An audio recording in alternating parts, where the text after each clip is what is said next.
Hello, ladies and gentlemen, it's Rei-Lin bringing you some more Armored Warfare content, and today I'm going to do a review on the newest kit on the block, the Merkava 2B Tier 7 main battle tank. It is a premium tank, and it is in the dealer tree, and you can scoop it up if you're interested in having a very unique tank that I don't think is all that terrible. Now, before I hop into this tank, I do want to give you guys an update on this one. It is also a Tier 7. I did a review on this, the M1134 ATGM Striker. Right after .15 patches came out, they did a micro patch a few days later to improve a few of the vehicles, and this was one of the vehicles that got improved. In my original review, this tank could only hold 30 rounds. Well, they must have heard some complaining about having such low ammunition, and so it is now able to carry 50 rounds. So, if you go back and you watch my review where I'm saying that it's a better PvP tank than PvE because of the low ammo, this change more or less negates that. It is now extremely useful in both PvP and in PvE. No worries about running out of ammo quite as often as before.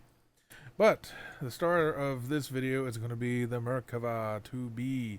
This is an Israeli Defense Force tank built in Israel, ran by Israel, and I think it is actually one of the sexiest looking tanks in the game. I like the sort of rear mounted, a little bit turret, the funky front hull here, and a lot of people were actually not enjoying this tank when it first came out. They did buff this tank slightly with some of the armor angling, and they didn't really buff the armor itself, the values, but they did supposedly make a few changes on the model so that it could bounce shells a little bit more effectively.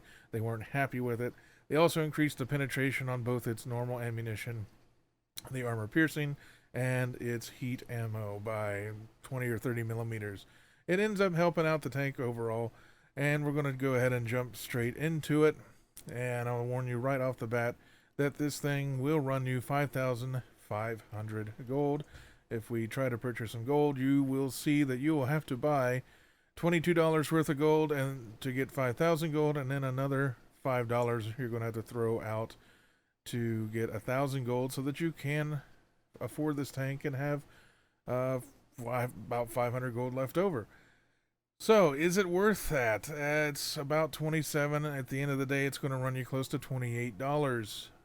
Pretty much just like the Striker did. It's a Tier 7, which means you're going to be running into a lot more Tier 9s, and if you get a really crappy matchup, some Tier 10s. And I think it can hold its own. It plays a little bit differently than other tanks, I think, that they've introduced main battle tank-wise in Armored Warfare. But we'll get to that in just a little bit. Anyway, let's talk about the damage. 437. It seems low, but in reality, the only tank that really beats it on the damage, there are the other Tier 7s, and I'll do a comparison in just a minute. But really, the Russian tank, the T-80, is pretty much a given that it's going to do the most damage and have the most penetration. It's still up there in damage and penetration with the other Tier 7s, however. And the penetration, like I said, has been buffed. It is now 408 millimeters with the armor piercing. If we look at the heat penetration is 359 millimeters. You're still going to be able to get through some main battle tanks at Tier 7, 8, and 9 with the heat, but it's more or less, of course, for light tanks, AFEs, anything that doesn't really have the armor set up to defeat the heat. Damage per minute is 4,006. It seems like it's low, but when I do a side-by-side comparison, you'll see that it's actually just about average. The reload time is actually really good for a main battle tank, 6.55 seconds. I think it's actually the lowest of all of the Tier 7 main battle tanks. The health is actually pretty damn good. Base health around 2,300 or so. This health is reflecting a modification to the whole hit points. So 2,570 is what I got on it right now, which is pretty damn healthy. Only the Challenger 1 even comes close. But when we talk about the armor, this is where people were kind of sad, because the Merkava 2B in real life actually has very good armor. It was built for protection of the crew, and they actually have the engine in the front to pretty much guarantee that anything that does happen to penetrate the hull would end up having to go all the way through the engine before it even got to the crew compartment. So it was well designed. So the hull armor in the front is 542 millimeters, 55 on the sides, and 40 at the rear. Now, if you take a look, there is some spaced armor down both sides of this thing, so you do have a little bit of extra protection from that. But look at this, the front of this hull. The front of this hull has this weird, crazy angling going on with a little bit of a bumpy, rolling kind of top here. You can see kind of where it dips down here and flattens out here. The angle is such an extreme angle that not once that I've been paying attention and really trying to find out have I actually been penetrated if anything has shot me anywhere on the upper front plate. Now the lower front plate is angled, but it's a much wider, easier to hit target than, of course, the extreme angling on the upper plate. So if you're going to try to penetrate this thing, you're definitely going to want to hit it in the lower plate. Somewhere, of course, around here. This is kind of getting into an extreme angle. At the top, it's actually kind of hard for it to actually penetrate if you shoot it there. And then, of course, the sides are crap. The rear is crap. It does have these little weight-looking things here on the back end, and this still doesn't matter. It's not going to eat any shells. It's just cosmetic. So you can shoot it right there anywhere you want. And pretty much anything, even a low tier, could go through the sides and rear of this thing. However, that's not really much different than like the Leopard or the T-80, who also don't have that great of side armor and especially not that great of rear armor. And when we move up to the turret, you'll see that things get a lot worse. 280 millimeters in the front, 152 on the sides, and 50 at the rear. However, there is pretty much nowhere to actually shoot this turret and do much. I mean, you might knock out the optics, but there's no real, shooting this does nothing. The side is kind of flat through here, and the rear does have this caged armor. So shooting missiles at the back of this, it may or may not work. It might eat it. It may not. But this may also just be cosmetic. Again, on the side, there's a couple flat spots. Hopefully, whoever's driving this is going to keep the gun pointed straight at you. And you can see the angling here. There's angles off that way, off this way. You can kind of shoot it in the front, but I mean, you'd have to be an extremely lucky person to think that either of those little flat spots, I mean, it's almost like a cone point. So most likely anything that gets shot at this thing frontally on the turret is going to bounce. Even if you're in a tier 9, this thing is very, very troll armor. I kind of thought of it sort of like the IS-6 of armor warfare when it comes to armor that loves to troll people. And this does, in fact, troll even you. It's surprising what this thing will actually bounce. So keep that in mind. The biggest reason why this is such a problem with a lot of people is you see the whole composition is steel. Almost all the other tier 7 tanks have some sort of composite armor, which gives the armor much higher modifiers. As you can see, everything here from the hull to the turret has no modifier. So what you see is what you get. There is nothing that's going to improve your armor effectiveness against any type of shell. So this is what you get against everything shot at you. Again, you're not relying strictly on the pure value of the armor. You have to keep this thing pointed forward. You cannot show them your sides. Of course, that goes without saying in armor warfare for any main battle tank. But this one is especially vulnerable to the sides and rear. But the front, with this extreme angled upper hull, if you just kind of juke shots pulling forward and backwards, you will be amazed how many shots you will bounce. The maximum speed, 50.4 kilometers an hour. Really not bad for a main battle tank. That's pretty quick. And it gets from 0 to 32 kilometers an hour in 6.8 seconds. It's a little bit sluggish. I really wish this was around 6 seconds. But again, main battle tanks are not known exactly for their speed, except for maybe the Leopard and the T-80, which do a little bit better than this. Camouflage, useless for a main battle tank at 0.08. The view range, surprisingly good for a main battle tank at 420 meters. Cannon depressions, also average, above average at -7 over the front and the rear. Accuracy is extremely good. at 0.07. Aim time is also very, very good for a main battle tank at 1.86 seconds. And the turret traverse is fairly decent, fairly average for a main battle tank, 37.95 degrees. There is you can't see it, of course, in the stats, and that is all I'm going to say about the stats for right this second. But this thing does have a very, very quick hull traverse. There's nowhere that it's shown, but this thing probably, I'm going to guess, close to 40 to 45 degrees a second actually on the hull traverse. So this thing can re-engage targets, keeping its frontal armor pointed towards multiple targets very, very quickly. Just thought I would point that out. So that people don't freak out too much about this tank when it comes to all of the armor values, let's just take a look very quickly what we're dealing with when we do a side-by-side comparison. The T-80 obviously does more damage, has more pen, the Russian tanks generally do. It barely scrapes by, though, with the damage per minute of only about 280 more than the Merkava. The reload time is much better on the Merkava, 8.4 versus 6.55. And look at this. The health on the Russian tank is much, much lower. I do have a modification to increase the health on the Merkava, but even the base health is more than a fully upgraded T-80.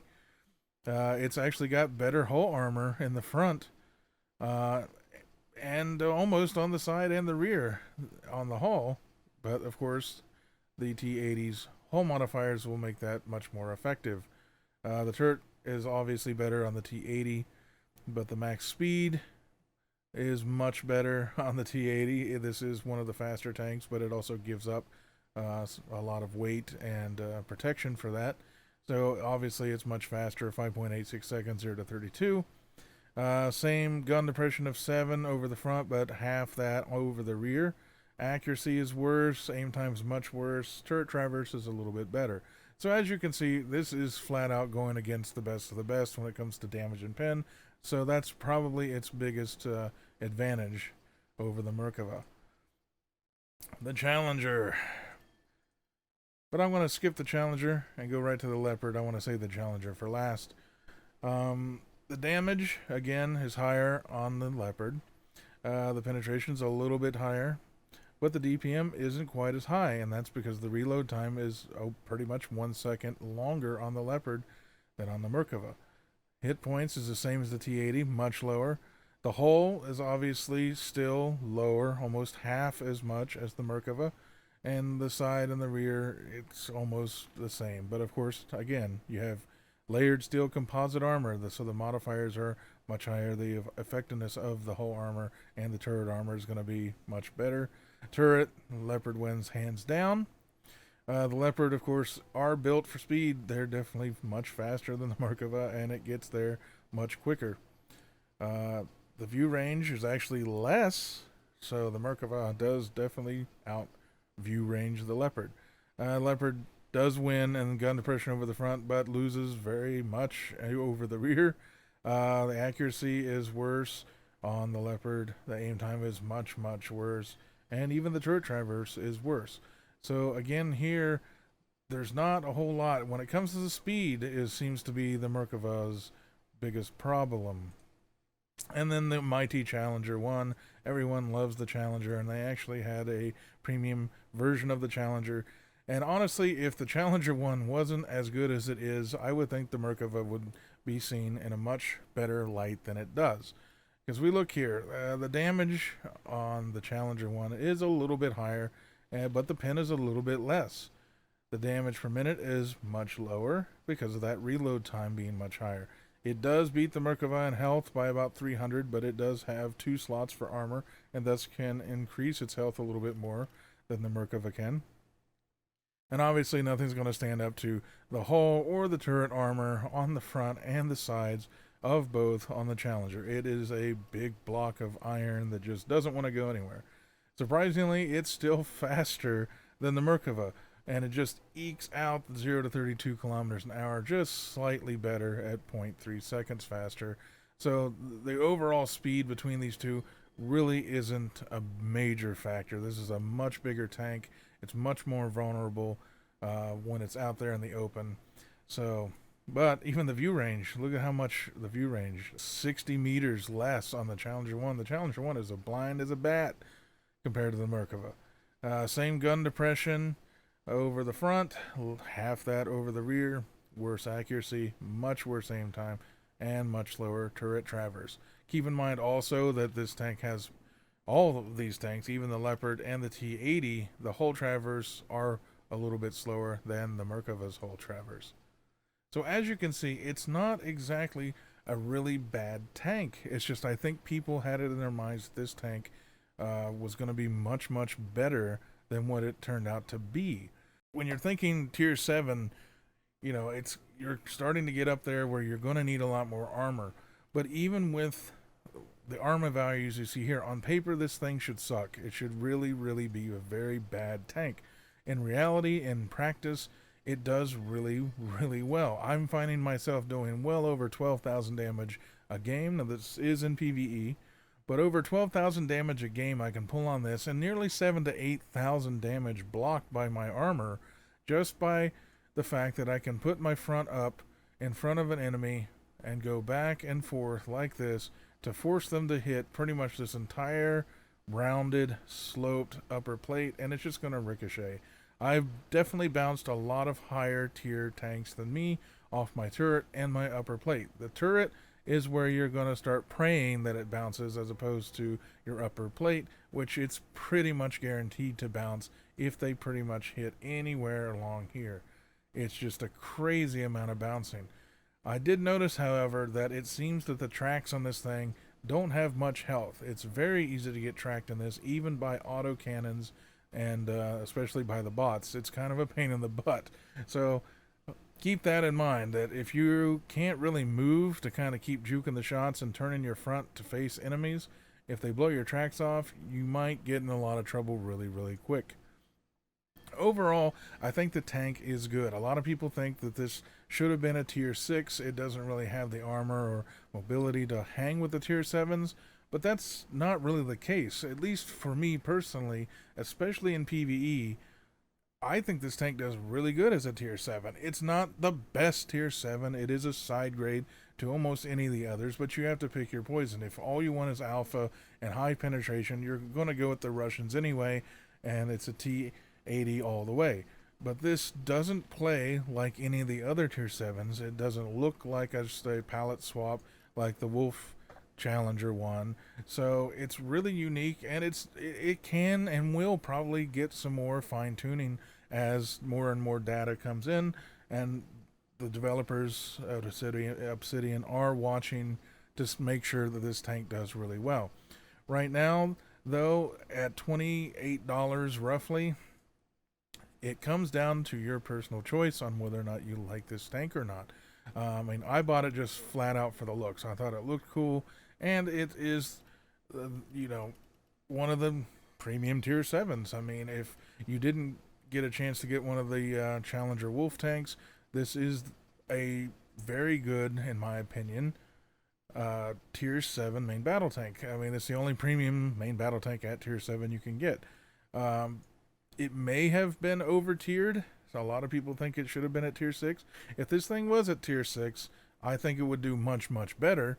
Don't get me wrong. But where it is right now, compared to the other tier 7s that I've just showed you, I don't think this thing really does anything in particularly bad.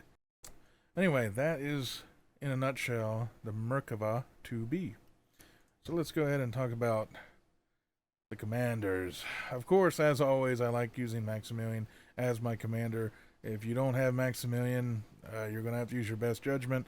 There still are not really any commanders that tend to make good main battle tank commanders. You just kind of play it by ear, what you're going for as far as the stats. Now the crew, unfortunately mine are not level 5 yet, but of course off-road driving. This thing is not the fastest of the main battle tanks. It's probably the slowest of them, including losing out to the Challenger, but not by much. Off-road driving, increase your acceleration on off-road terrain by 10%. Once I unlock my second, I'm definitely going to take spin to win, so that the hull traverse, as good as it is, will be even better. Gonna go with quick draw aim speed improved by 10%. The base aim speed on this thing is already very quick. It's amazing how fast this thing aims, especially if you consider something like the Challenger or the Leopard, well over 2.5 seconds sometimes. So, right off the bat, quick draw is what I'm gonna take with that. Turret traverse speed, I would probably do the twist. Shoot from the hip and marksman. This thing is accurate as all get out. There really is no reason that you need to take either one of those over increasing how fast the turret speed is. Do the twist is most likely what I'll take. Rapid fire, rate of fire increased by 2.5%. Definitely going to take it. The faster that you can improve any of your fire rate at this point. I know they have changed it now to more of a rate of fire rather than a reload speed. So I think rapid fire, it's basically the same thing, just not quite as effective. But anytime you can get your reload down a little bit is going to help you out.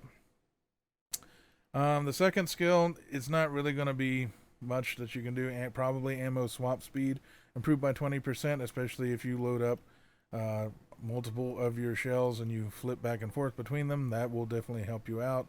No real use for explosive shells, and I've never really been ammo racked in this tank. I suppose it could happen, especially in PvP, so use your best judgment on that. I would probably take preparation. You do only get 2 types of ammunition, of course, your armor piercing and your heat. Now, this thing can hold quite a few rounds, 50 in total, so you have to use your best judgment on how you want to do the split. Since this is tier 7, and you're going to be facing tanks that have a lot of armor, I'm going to end up taking, personally, a lot more armor piercing than the heat. Just because, yeah, there are definitely going to be tanks that I can load the heat up with, and especially in PvE, I can get in a lot better shots than I would in PvP. So, again, that's personal preference on how much you want to take. Consumables are my standard: spare parts, the energy drink, medical kit. You can take the less expensive versions, the repair, the first aid, and you could drop out the energy drink for a fire extinguisher. I've never been caught on fire in this tank, but the engine is in the front, and if they do penetrate your lower plate a lot, I guess it's possible that it could set you on fire. But again, it hasn't happened. Use your best judgment on that. Now, basically, the field rebuild kit. The biggest difference between this and the high tier field maintenance kit is basically this. This gives you 100% of your health and all your ammunition back if you're alive. If you die, this lets you respawn with 60% of your health and all of your ammunition. It's far and away better in every respect than the high tier field maintenance kits of yesteryear, which only gives you 20% of your health and all of your ammunition back, but you don't get to resurrect. This is a use before you die consumable. The difference is it costs 11,000 credits less than the field rebuild kit. If you're playing on any amount of PvE, please bring this.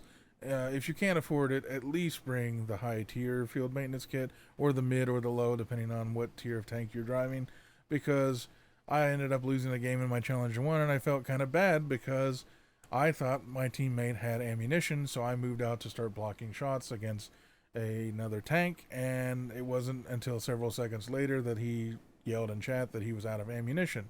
And since it was a VFM5 that he was driving, there's no way in hell in the short time that we were out there he would have blown through 2 full entire loadouts of ammunition if he had brought the field rebuild or the high tier field maintenance kit, which he did not.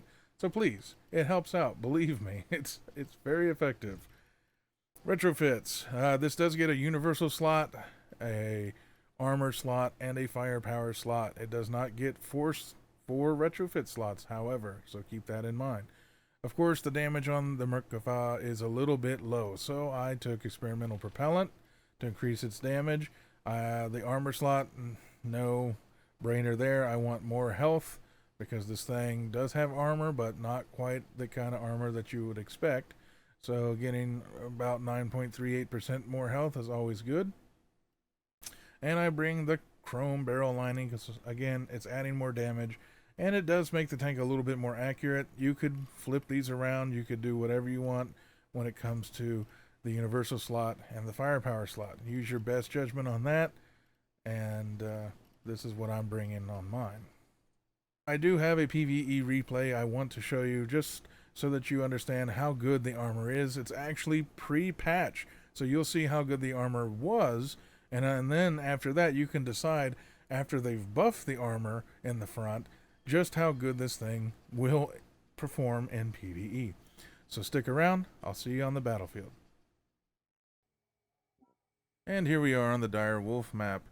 They've made a few more changes to this map. It changes the spawns around a little bit, and you'll see that for the most part I do alright, but I wasn't too good with knowing where all the spawns. You'll see me make a few mistakes on trying to remember where the spawns are. I come and go on the game enough that sometimes I just forget, and enough time passes that they move the spawns around. So I know kind of where I'm going, what I'm doing here. This was one of the first few games I actually played in this tank, and this is the unbuffed version of the Merkava. It was a few days after this that they put in the micro patch where they gave this gun more penetration for both of its shell types and adjusted the armor angling because they thought that things were penetrating it a little bit too easily. But as you will see coming up here soon, I'm glad that they buffed it, don't get me wrong, but I don't really do very bad in this game. At least it's PvE. I will say that right off the bat. Of course, it's bots. But even bots will penetrate this thing, and, you know, you still have to drive it pretty good. And we got a chieftain that's just sitting back there. He's disconnected. He didn't seem to load into the game, so we're already down one person in this match. But that seems to be alright. We got some tank destroyers. We got the other tier 7 premium, the M1134. We got an RDF light tank. So we definitely have some DPS, but they seem to be throwing an awful lot of main battle tanks at us so far. Most of these are tier 6s and 7s. But here's rolling up in the background there. That's a tier 9. It's an A2. So as you can see, I stupidly shot at the side and it ricocheted, but he also bounced off of me. So, and like I said, these are tier 9s now. There's another shot, took no damage.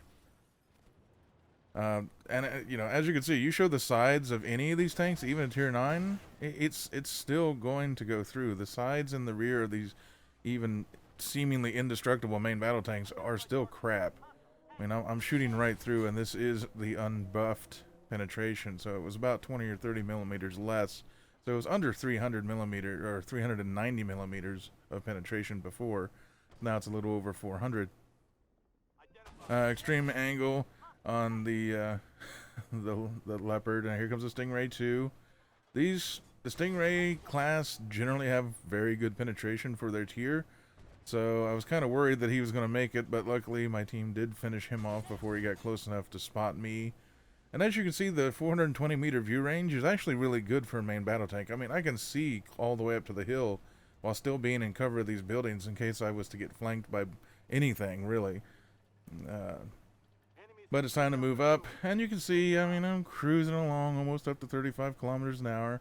It's not the fastest tank, but you can tell right from just how I turn here and there that the whole traverse is pretty quick on this tank. It does turn around very quickly. It really could, I think, use a little bit better acceleration. Now, the top speed of around 50 kilometers is fine, but I think it really needs to get up and move just a little bit faster than what it does. At least I would appreciate it. Uh-oh. Getting close quarters, and I bounced, and that looked like it hit my turret. He wiggled. See, the bots are good at wiggling too. But you're going to see I do take a hit there. He ended up penetrating the front of my turret.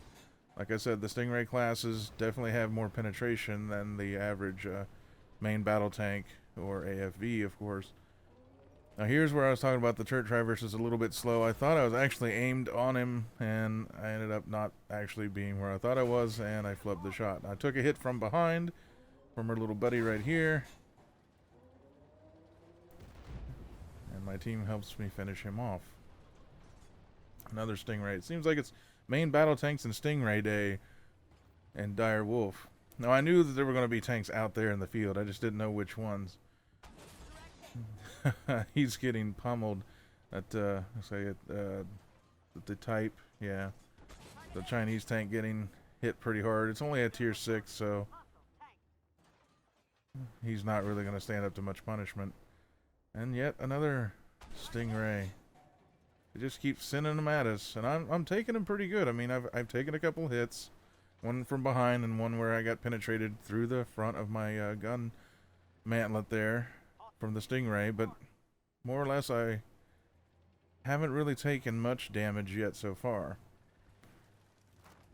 I see Terminator 2 sitting over here, and I'm about to take another hit in the behind, and I figured there was either something in front of me that was still spotting me, but it ended up being a bunch of stuff obviously shooting at me from out there. Yep, right there's where I know they are, and that's where the final objective is to get over there and destroy the reinforcement, the blockade. And we're down to a minute to do it, so if we wanted the extra experience, we needed to go do it. I'm not really in a position to go do it for myself because there are tanks out there.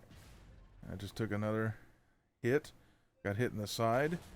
The BMPs, they shoot heat. It's not quite the damage because I do have some, very little, but there is some spaced armor on the side of my tank, so I could have been in a lot worse position there if he'd penetrated on my sides, because even though it's got some spaced armor, it's still pretty weak. Now I'm kind of taking the magic floating tank. Now I'm going to end up taking a lot more damage than I want, because you see I just ricocheted there against the like an A1. Well, that time he made it through. And probably the biggest reason why he did that is because my front is sort of angled down a little bit, so he's getting more of a flat, just head-on shot at my front plate. He's not either that or he's penetrating my turret, but I think he's actually shooting down on my upper front plate, which isn't good. That's not the angle that I want. But I wasn't in much of a position to, I was trying to wiggle, because I knew there were a couple of tanks that could have gotten to my side, so I was trying to face him. For me, the A1 was the bigger threat. Now the base moves and we're down. I just lost one guy. He rushed up and got destroyed before I could assist. They're moving in on the cap, and my other guy is back there, the tank destroyer, the M11 34, and he's holding his own. I was about to go back when I seen that he was fighting a leopard, and it's a 2A5 it looks like, and he's starting to roll up behind me, and that gave me a little bit of concern. And at the time, I was more worried about the cap. I just saw that there were a lot of stuff coming at the cap, and I thought maybe we could lose this just because, we lost the guy. I thought the tank destroyer there, the 1134, the striker, I thought he was going to die to that leopard, but thankfully, when I rewatched this actually in the in-game replay where I could fly around looking behind me, the leopard just completely focused on coming after me, which just allowed the striker to reload multiple times and take him out. Which he probably did help me save the game right there, because the chieftain is not in the game. So we would have lost if that A6 had came up behind me and taken me out. Now I'm just basically pointing my front, and I've been bouncing shots now left and right. There's another bounce, there's another bounce. I mean, these tanks are aiming. They're going slow enough that even if they're aiming at the center mass, you can see it's still ricocheting. Now this was something I did mention. The tracks seem like they're kind of weak. My tracks are already yellow, and I'll lose my tracks 2 or 3 more times, unfortunately. And that could be very risky. I mean, these are Stingrays, Stingray 2s, VFM 5s. These tanks have very high penetrating guns, and even just aiming where they're aiming, it's not going through. Even though they have the penetration that they could technically go through my upper front plate, they're just not. And even through my turret, the frontal turret is only 280 millimeters thick. It should be going right through it like butter. Most of these tanks have well over 350 plus millimeters of penetration, and it's just not happening. So either I'm getting very lucky, or this tank is actually pretty damn good. And I get games like this constantly now in this thing. I average probably 6,500 damage blocked by armor, even if I'm not out front being the main push of a flank. Now in PvP, Obviously, all that's going to be different. You can watch as I dismantle a Terminator. That's where you want to be shooting them, right in the driver's hatch if you can. But there's a missile. Oh, he did not deflect that. And we're running down the clock, only 8 seconds. I didn't think we were done killing bots, so I go ahead and push up, and lo and behold, I spot some more. Get a few more shots in for some extra damage, and you can see that I'm also racked up quite a bit of damage in this map. Just being out there, being down one player off the bat also helped. But you can see I was bouncing shots left and right there against multiple targets from multiple directions. Now, as I said, of course, they're bots, but hey, we won, and I end up bouncing quite a bit of good damage. Back in the garage. Oh, the wonderful pop-up there. That is fixed now, by the way. Got blue star, support fire, shooter, and of course target for taking the most damage and blocking the most shots. So, did a very respectable amount of damage for this tank, for that tier, but look how much I bounced. Over 8,000 damage mitigated by my armor. And there were plenty of tier 9s and tier 8s shooting at this tank. I don't think this tank sucks. I think you have to play it a slightly different way than most of the other main battle tanks, which is going, you know, all the other ones, you go hold down, you put your big-ass turret there, your turret has tons of armor, you're just going to bounce just from the sheer amount of armored protection that you have. This has armored protection, but it is sloped, it is slanted, it is in desperate need of you to constantly stay moving so that those angles work for you and not against you. That's why tracking this thing can generally spell its death, because if you can't move to jimmy the shots, to juke anything, to wiggle, you're probably going to get in a lot of trouble real fast. I think of it, like I said, as the IS-6. It's very troll armor. More troll than anyone wants to give it credit for. And I think a lot of people downplay this tank simply because it's a tier 7. It's not a challenger, so you know, it doesn't have lots of armor. It's not that fast, even though overall it's not much slower than really any of the other tier 7s. I mean, yes, it's not a T80, but the T80, I mean, it gives up a lot of protection for that speed. I mean, you give up that weight, you're giving up some armor, you're giving up a lot of angling, you're giving up spaced armor, you're giving up anti-heat shielding. I mean, you're giving up things that help with your survivability. Plus, they don't have the 500, 600 extra health that the Merkava does. So, overall, my final opinion, do I think it is worth the $28? Honestly, if you like tier 7 premium main battle tanks, if you like all of the others, and you think this one looks cool, I mean, it's not a bad purchase, but unless you're a true diehard fan, I mean, everyone seems to pick their poison. A lot of people go with the Russian tanks simply because of all the damage and penetration. With some armor, with some speed, they're kind of overall average at everything. This is kind of in the middle. For me, I like how the tank looks. I love how it plays. You end up doing lots of damage. You end up bouncing a lot of damage. In PvP, it may not be that great of a tank because in PvP, everyone's probably just going to aim at your turret, and no matter what kind of juking you do, no matter what kind of back and forth you do, you're probably going to get penetrated a lot more. But in PvE especially, this is a very good PvE main battle tank. You control the computer. You saw there, I bounced over 8,000 damage, and that is something I do on a constant basis. I mean, I've played the 40 or 50 games already in this tank just to try to make sure that I got a feel for it before I grabbed a replay that I wanted to show you. And all of them tend to be just like that. I get, even times when I get surrounded, the tank performs. It does really well. Now, yes, overall, it's probably not going to hold up as well in a multi-tiered fight where multiple people are coming at you from multiple sides, but generally you're going to try not to get into those situations. If they happen, almost any main battle tank is going to go down. In PvP, like I said, if you can keep your front there, you can wiggle back and forth, you can drive back and forth to force them to shoot at your upper plate and give them really weird angles. Almost everybody, even tier 9s, are going to bounce. So that is overall, I think it's worth it. I love the tank. I like the look of the tank. If you're not into the main battle tank style, if you truly don't If you already have a Challenger 1, there's not much reason to buy this tank. You know, you can save your money.